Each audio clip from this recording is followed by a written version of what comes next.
Welcome to the Protector Culture Podcast with Jimmy Graham. Jimmy is a veteran U.S. Navy SEAL, a former protective officer for the CIA Global Response Staff, founder and CEO of the Able Shepherd Program, a husband and father of 4, and a personal friend of mine. Now here's Jimmy. Hey guys, Jimmy here. We're doing something a little bit different for this podcast session. We were on the Steffan Tubbs Show here local on the radio in Denver, and we were asked to announce and proud to announce the Stand in the Gap initiative. So at standinthegapinitiative.com, you can learn more about this. But what we are doing is organizing people to get together, like-minded people to get together. We believe the answer has always been each other. Taking care of one another is what we do best. We are going to take a step forward and start leading. How do you get your community together to enhance capability? We want to enhance readiness, and we want to make sure that we enhance organization. We just got to get organized. It feels like the other side is very organized and well-funded. We need to get on track here. So please give it a listen. Give us a question. Hit us up if you have any questions. We have had one down, so we're doing 5 talks in the South Denver area. The first one was at Grace Chapel last Monday. It was fantastic, and we just want to keep going with it. Spread the word and gather everybody together. So Stand in the Gap Initiative, not standinthegap.com. We've already had people go there. It's the wrong place. Standinthegapinitiative.com. At the bottom of any page, opt in for the newsletter. There's so much more coming. For example, getting your circles ready. We have a 2-minute and 10-minute graph. You're going to write names on of people that could be to your house. 2 people in 2 minutes who would show up. 10 people in 10 minutes. For whatever you needed, you should have those resources. The time to work on this stuff is right now. Check us out. We'll see you soon. Thank you. God bless. Take care of one another. He is not the tight end in the National Football League because he's much better Patriot as well. Even though I think Jimmy Graham, the football player, is a Patriot as well. But we welcome back friend of the program, Jimmy Graham. He is the founder and CEO of the Able Shepherd Program. And if you recall, friends, we've had him on before talking about school safety and what they do at Able Shepherd, which we're going to get into, especially if you haven't heard about it.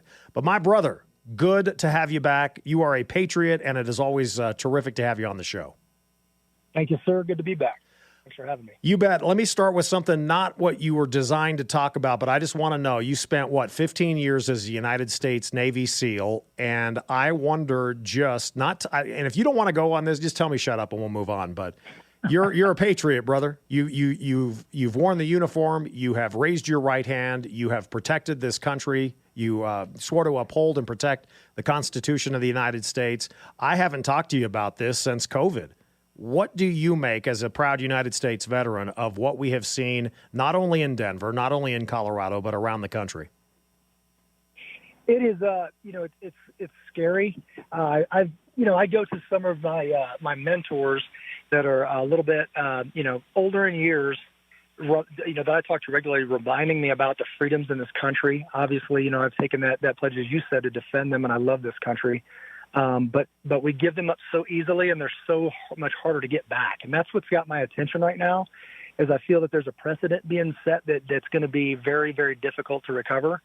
Watching it every single day, and that's quite frankly why, as we were on the show today, is I get approached nonstop by people asking, what should I do? I know I should do something. I feel that my country is being dismantled before my eyes. I just don't know what to do. I don't want to be labeled a militia. I don't want to be labeled this or that. But they're asking because we've spent the past several years, 9 years, earning their trust. So they trust what we say, and they're ready to take action. They just don't know what the next step is. What do you tell them if you're constantly asked that? I just want to let you know. I have been preaching for, probably since, I don't know, whenever, probably at least May, after the George Floyd incident in Minneapolis and what we've seen go on in this country. And I say, now is the time to rise up. Now is not the time to be silent. The silent majority needs to rise. And you know what? Same thing. People will email or call or text and say, well, you keep saying rise up and you keep saying do something, but what is it you want me to do as a, maybe a conservative and as a patriot? So what do you say to that question? So, respectfully, I think that we've gotten comfortable and we want everything hand-fed to us. I think a lot of people know what to do, but you have to. And I've been an instructor for a long time after the time in the SEAL teams, after my time with the CIA. training protective officers. My bent is going to be towards defending human life, obviously. A lot of veterans you talk to, whether it be SEALs or Marines or whoever, I think every branch are inclined to go get, after they serve, they're just, I want to get a cabin in the woods and just leave me alone. I realized quickly that was a pipe dream, and I'm not made for that. So we started a community that's really kind of, taken over the past few years to where we've grown people together. And I told in a business meeting, we've been doing more than teaching people how to do tactics and guns. We've earned their trust. And when people earn their trust, it's a big deal when you earn their trust, because when they're scared, they're up for direction. So right now, people are a little bit scared or at least anxious, and they want to know. So I think that the answer has always been the people. We say we the people, but it's just so flippant that it has always been your job to defend your family. It's always been your job to feed your family. It has always been your job to build communities that you can trust. We just got comfortable. We shut the garage door and run in the house. Yep. And now I ask people, who would be at your house in 2 minutes if you really needed them? And they can't list 2 people. That's a bad thing. They can't. And if they did, what could they do? And they're like, well, they're just another suburbanite like me, and we don't really believe in storing our ammo with our firearms because we're told to be good. I learned a term recently, obedient comrades, that rocked me. It was my God. In time. But they just don't know, and it's just simply not okay. It's never has been. So when we launched Stand in the Gap initiative, it truly is, Steffan, I went to Tig's thing, and a buddy of mine, John Tigan, Yep. for 13 hours out there in Libya with him. I was a trainer for GRS, for the Global Response Staff, for those guys. So all of those guys, I was the lead, 1 of 2 lead instructors. Great guy, friend of mine, but it wasn't the thing I was looking for. I mean, to get that many people, we are going to work hand in hand with John. I talked to him, but that's not what I was called to do. And we're looking for leaders. We're looking for leaders to identify leaders, to take back education. There's certain fronts we're going to identify. I'm very, I'm pretty easy to read. You kind of get, I am pro-Jesus, I am pro-life, I am pro-Second Amendment, and I'll defend that to my dying day. Like you said, the silent majority, we don't need to win anybody over. We just got to convince good people to just stand up. Simply stand up. And we say stand in the gap. We mean there's so much divisiveness in this country. Everything is divisive. You're getting a fight over a mask or George Floyd, and Yep. they're bringing, it's racism. And I'm like, no matter how hard you try, you will never convince me I'm a racist. Why? Because I know where I stand. I did a little drill, and I asked people, what do you stand for? Watch people melt in their boots because they don't know. They know what they don't stand for, but they don't know what they stand for. So I would be reminding people as we go out through the community here in the next coming weeks, what do you stand for? What is your hill to take? Meaning, obviously, military term. Where can you make a difference? Because I'm called to do certain things. My wife is called to defend, the innocent, particularly ladies, trafficking, abortion, abuse, all this stuff. We each have a calling that's placed in us, and if you go with your calling, you're not going to run out of steam. That's what we need, is for that majority to rise up and find their God-given calling, and then they don't stand a chance. The other side doesn't stand a chance. Amen. Dark. Yeah, and I love that almost like a challenge that you just issued, and I don't even think you meant it as a challenge, but you know what? Let's have right there at the top of our head. I mean, this may sound corny, but let's have at the top of our heads, what do you stand for? And I think that is actually a really great reminder. And for some people, they'll never in a million years, this, Jimmy, they would never have to be reminded to be sure they can rattle off at a moment's notice what they stand for. But you're right. I mean, we are in a society now, and the world is what it is in 2020, where a lot of people, I'm not saying everybody, but a lot of people are running scared. A lot of people are looking over their shoulder, both literally and maybe metaphorically. But, the fact of the matter is what you guys do, I want to give you everybody listening, your website, and that is ableshepherd.com.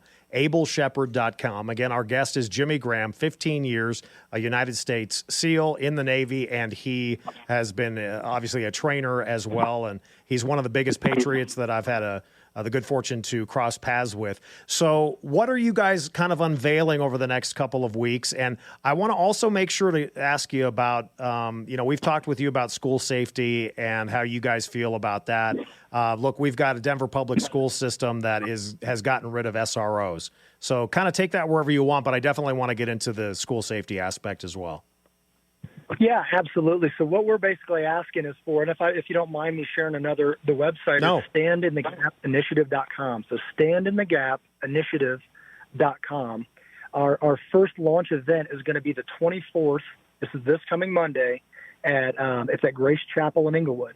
So it's a free event, and we're outlining exactly what the game plan is and making it very easy for people to identify, where their place in this. And they won't be able to walk away and say, I'm not sure what I'm supposed to do. So no more excuses.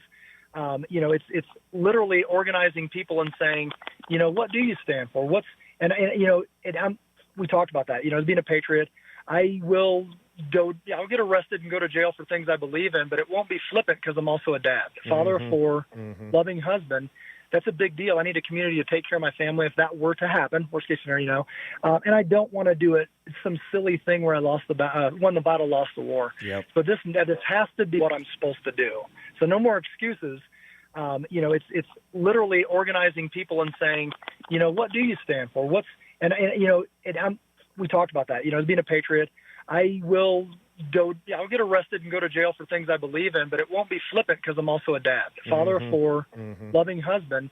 That's a big deal. I need a community to take care of my family if that were to happen, worst case scenario, and I don't want to do it some silly thing where I won the battle, lost the war. Yep. So this has to be organized. It has to be intelligent, but we can make a dent here in, we're focusing right now Douglas County and the surrounding counties, obviously. But I live in Douglas County, so my effort's going to go right here. And then I'm going to challenge people to say, change your world, change your neighborhood, change your city, change your, and we're getting people called, yourself and Randy and, Patrick Neville and, Dan Hudick, all of these amazing leaders that are just sick of it because they love this nation. So with the schools, just to touch on that real quick, we're acting like we shifted gears, and now it's all okay unless you're, let's just defend them against racism and COVID. It's just not really the real thing. So I think that when people are, the evil still exists. It still walks around. And now, if you're at a school like mine that takes a stand that's a little more traditional, it's a Hillsdale affiliate school for my kids,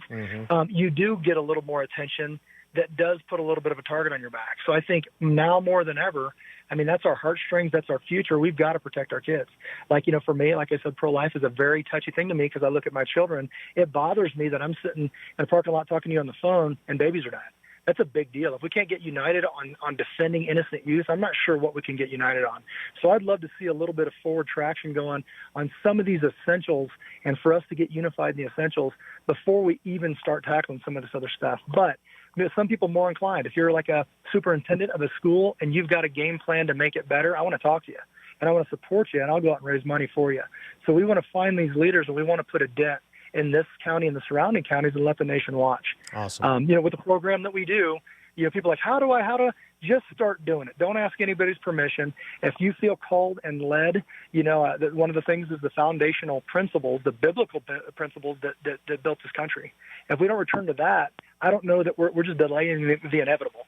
So that's what we want to focus on, and just give a little, hey, everybody, pause your devices and just get focused again, and let's get world changers unified. Yeah, and I have been saying, we all need to do a little bit better of a job of waking up and really understanding what's going on. Again, our guest, friend of the program, he's a true patriot, proud husband, proud father, proud Christian, and a man of faith. He's the founder and CEO of Able Shepherd. You can find out more, ableshepherd.com. But this, what he's talking about, and Jimmy, you said on Monday, I believe, standinthegapinitiative.com. It's going to be at Grace Chapel in Englewood. All the details as to times and map and all of that at that website?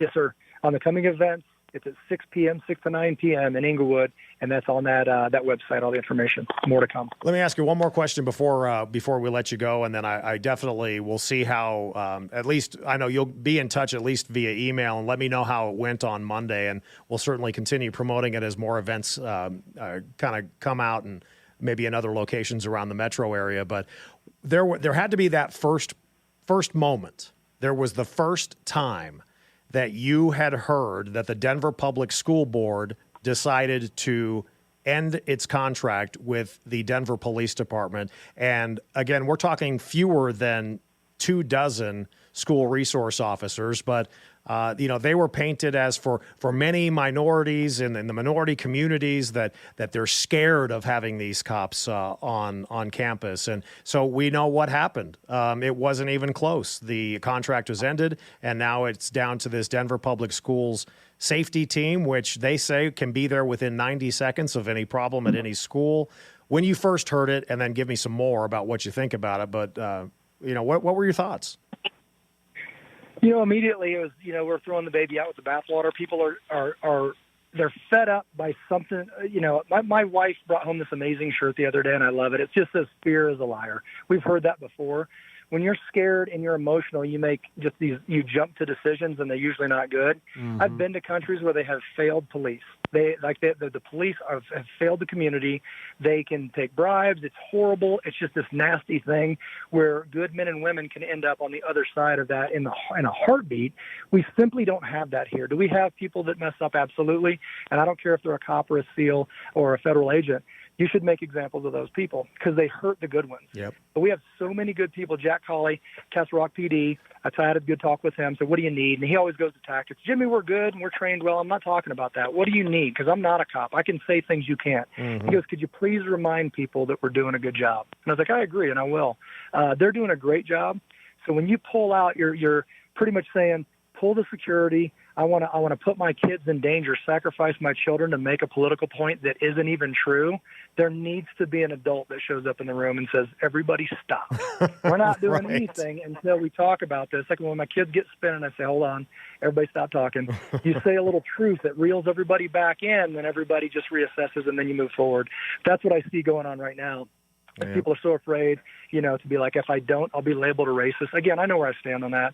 I will never be a racist. You can't convince me of that. So I'm just going to speak the truth, and you're going to deal with it. There you go. So here's the deal, friends. For those of you that have emailed me, texted me, called the program, hit us on social media, you keep saying to do something. Here is your assignment. Go to standinthegapinitiative.com. We'll put it out on our social media pages. It's at Grace Chapel in Englewood. It's coming up this Monday, 6 to 9 p.m. It is through Abel Shepherd and Jimmy, 15 years as a United States Navy SEAL and been involved in training. The guy's been all over the world and is highly respected, not only from us here at the station, but throughout the country and from his peers as well. So we'll keep in touch, but I'm glad to give you the opportunity to talk about this. And thanks for going down the road of, just where we are as a country, because I don't want to be a fearmonger ever, but I'm telling you, it comes from the heart when I say, I may not be fearful right now, but I'll tell you what, I am concerned as to the possibilities of where this country could go. So glad to have you on, my brother. I appreciate you. This country's worth fighting for. Like I said, we both know how this story ends because we've read the back of the book. Yep. But our kids are watching us, and we're setting a precedent. So let's do it right. Jimmy Graham, the founder CEO of Abel Shepherd. StandInTheGapInitiative.com this Monday, 6 to 9, Grace Chapel in Englewood. Hey guys, I hope you enjoyed what you heard, and I hope you learned something. There's more stuff coming all the time. The craziness going on this weekend, it's not going to stop, so we're going to try to stay ahead of it. We say a storm is coming, let's weather it together. So to learn more about what you just heard, check us out on AbelShepherd.com. That's AbelShepherd.com. Excuse me. And also StandInTheGapInitiative.com. So StandInTheGapInitiative.com. Go on there. Like us on Facebook as well, because that's the most real-time information that we can get out there about upcoming events and the news that pertains to you right now. So until then, God bless you guys. Take care of one another.